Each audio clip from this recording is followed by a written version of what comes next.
Hi everyone, it's Mel from Patchy Pony Stitcher and welcome back to my channel.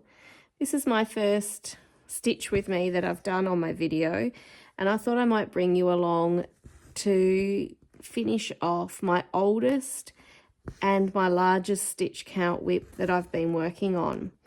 This one, if you're regular to my channel, you would have seen that this has featured regularly over the years. I began this in June 2018, so it's been a long time in the making. I haven't stitched on it monogamously. I generally will stitch with fitting things into challenges, so it has taken some time, and like most people, I get distracted easily by new shiny things. So this is, I do actually have two full coverages on the go, this one and another one. When I got the second full coverage, I thought to myself, nope, we will finish this one before we even put stitches in the new one. But it was new and shiny, so it got some stitches in it now, and it's well underway, which is also a full coverage that features horses. So if you're new to my channel, welcome. This is the piece that I am working on. It's called Prairie Romance, and it's quite a long piece, and as you can see, I have cut down the amount of stitching that I'm doing. It was quite unnecessary, I thought, because this has been done from artwork, so they've incorporated the whole entire piece when they've converted it. But yes, I've shortened it up quite considerably because it was just background, and background's a bit boring, isn't it? So if you can shorten that up without losing anything from the piece, it's always a goer. So I'm stitching this piece on 16 count aider. It's ungridded. My new full coverage is on gridded fabric, and I'd much prefer that. When I first started this particular piece, I started I'm not sure of the different methods, the names and so forth, but I was doing a block of 10 and running down the fabric, but I would complete one whole block of 10 and would not move down to the second block of 10 until I had completed. So I learned how to park with this piece, and I quite like parking actually. It doesn't, these sort of tails and so forth don't bother me, and it's a nice way to start off stitching is by having putting some more parked threads in, because it's the the threads are already there for you and ready to go.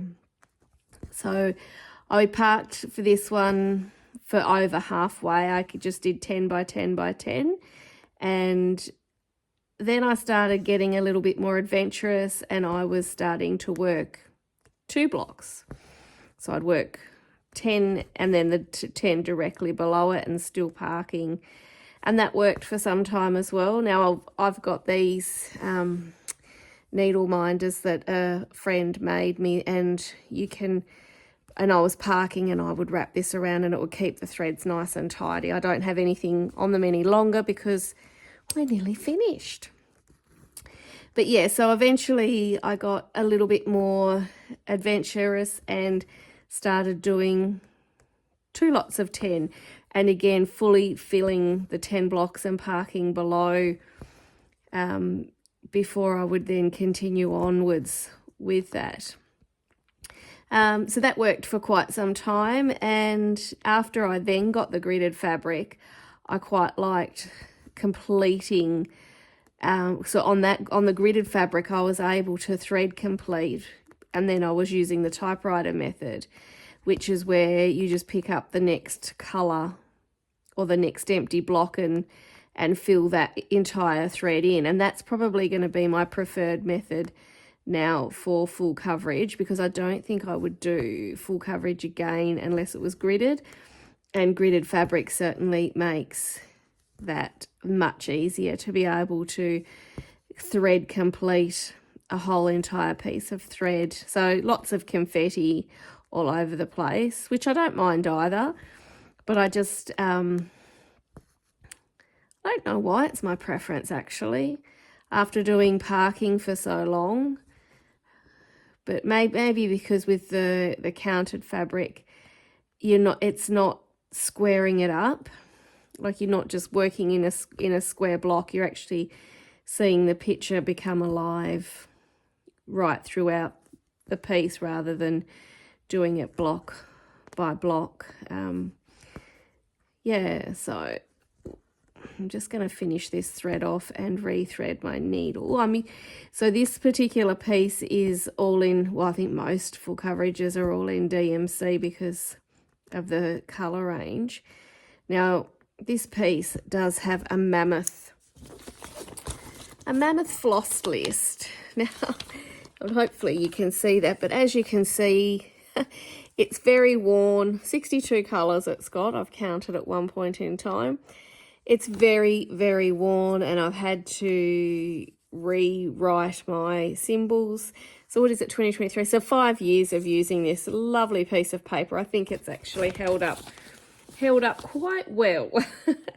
But note to self, I would next time laminate the key, because it's a little bit difficult when things are wearing off thin. And if that piece of paper, now I've got 2 needles stuck.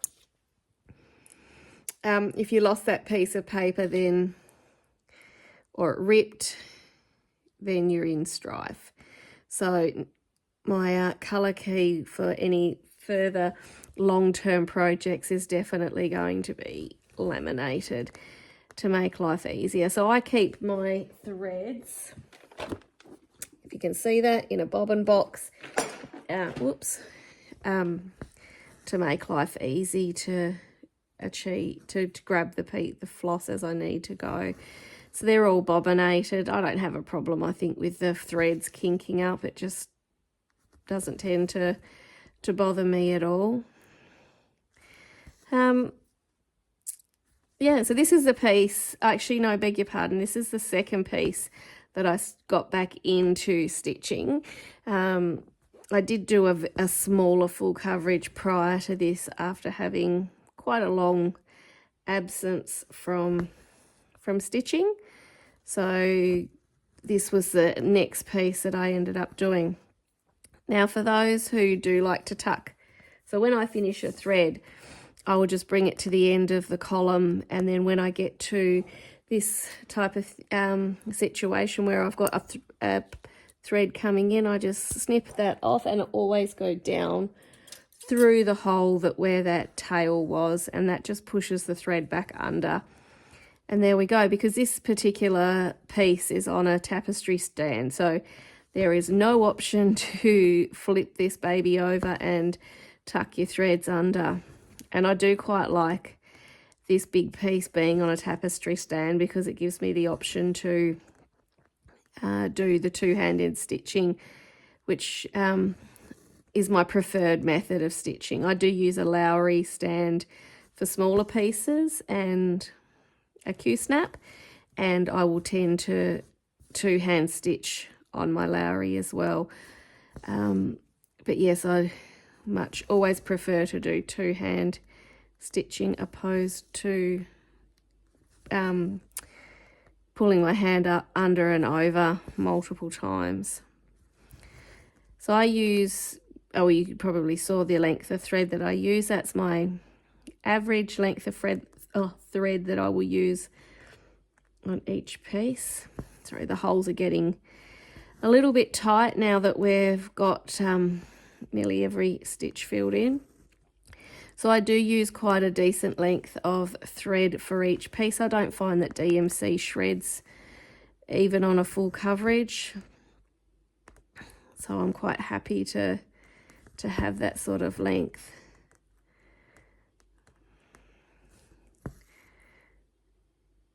So this baby, once I finish this evening, because today it's currently 10:30 p.m. on, Sunday evening. I will give this a bath tomorrow because it's been on this stand for 5 years. So it is grotty to no end. Now I'm just going to check that you can still see, which you can. My camera hasn't moved. Yeah, so I've got pen, I've got marks, I've got pencil, I've got all sorts of things all over this fabric, plus all your hand oils and so forth. So what I like to do with pieces like this is put them in your bathtub, and I'll run some warm water with some gentle detergent, and I will give that a bit of a swish around and then just lay that in there for an hour or two, come back and give it another bit of a swish, and then roll it up, and then with clear water, so run it through to get any detergents out, and then lay that on a flat towel to dry, which will probably give, I'd probably give that a full 24 hours to dry before it is touched, and just leave that there, and then we'll trim off the excess Aida and start the finishing, the fully finishing process. So this obviously is going to be framed. My husband has framing tools, so we will frame this ourselves, and I've got some sticky board, so I'll pop it onto, actually no, it will go onto foam core, and I will lace this one, and then he'll make my frame for me. I do have the moulding already. I found a great deal at our local, we don't call them thrift shops in Australia, we tend to call them like Vinnie's or the second-hand charity shops. Let's go with charity shops. So I did find a lovely big frame in a charity shop, and it had museum glass in it. It was empty, and it doesn't have a backing board, and it was $4, so I couldn't leave it there. So I'm going to get my hubby to cut that up for me tomorrow and size it down. So I'll pop a photo in after I've actually I might even do a little bit of a vlog style of this coming to a complete finish, so you can see the frame that I found and how, and the end of the process. Look at that, I've got 19 stitches to go.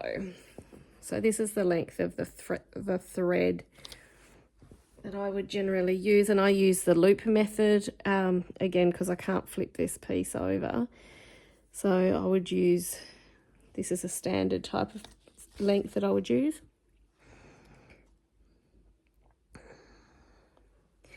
Now I forgot where I was. So the framing, yes.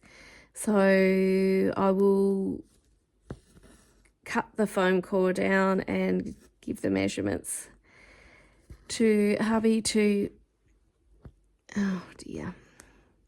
Now, oh, actually, that's what I didn't show you, was the loop thread start, because I can't. And now I've got a knot, great.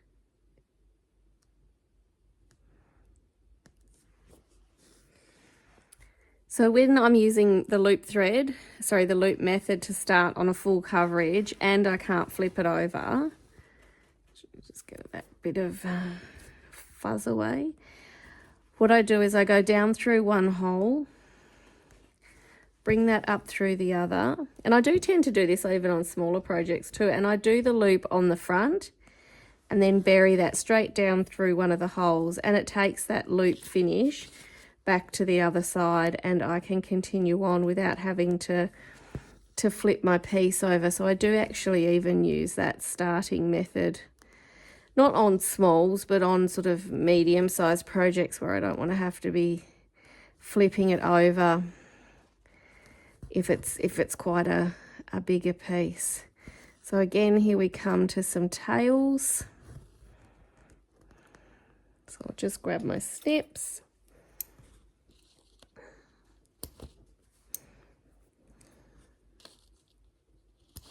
Now you do, of course, need to be careful that you don't cut your fabric, but I can confirm that in this whole entire piece, I have not put a hole in my fabric.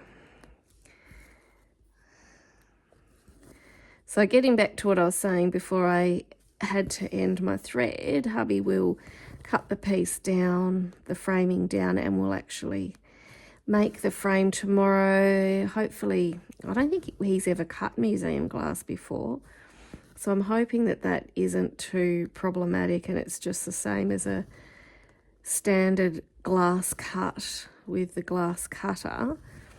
And you can put all the hardware on for me and get that ready to frame once I've it's dried off and laced. So here are my final 10 stitches. How satisfying is it to finish a full coverage? I can't believe this is taking me 5 years. Well, I can because I've had so many finishes in between. But so nice to finally put the final 10 into this. As soon as this comes off this frame, my other full coverage will go on it. And it's actually quite nice to be able to... So I've been looking at this piece for 5 years because it's out in a room that you sort of got to walk. I stitch in a family area, so it's in view all the time. It's not in a room that has direct sun though, because that wouldn't want to have it in sun the whole time. But yeah, so bit by bit the piece has grown and grown.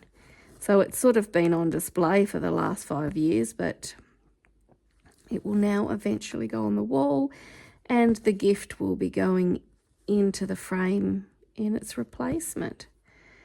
So here we go. Can't believe it's actually finished. Good old Prairie Romance. Hope that's not bumping you too much on the... Because I've got my camera on my stand, so I guess every time I pull down it's probably moving the camera. Dun, da, da, da, and there goes the final stitch. Look at that. Done like a dinner. So I guess you want to see it. So let me flip you around and then I can show you the whole entire piece. So there's the piece that you've been looking at. Let me just get my threads off it. And here is the finish, fully finished Prairie Romance. So as you can see, if I could have easily put the longer bits on, but I don't think it needs it. I think it looks amazing. I'm so happy with the detail that it comes out. Just the hair in the horse's mane is so good. And it always looks, why do things look always better through the eye of the camera? Like when you're looking at something so close and then you stand back and I'm looking at this through the viewfinder, it just looks so cool. Alrighty, time to get this off the frame. So this is my, if I can push this back. So that's where you were situated, and it's just on a tapestry frame. So time to pull this all apart and get ready for it to be washed and the framing started. Time for a bath. Time for a bit of soaking.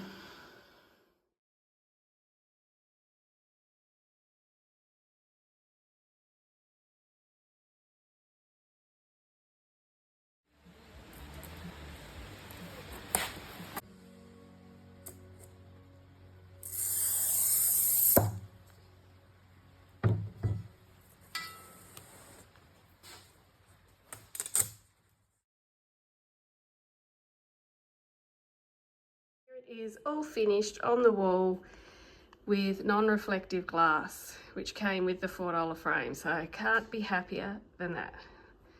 So happy with how that turned out. So there's no reflection or very minimal reflection. Super happy.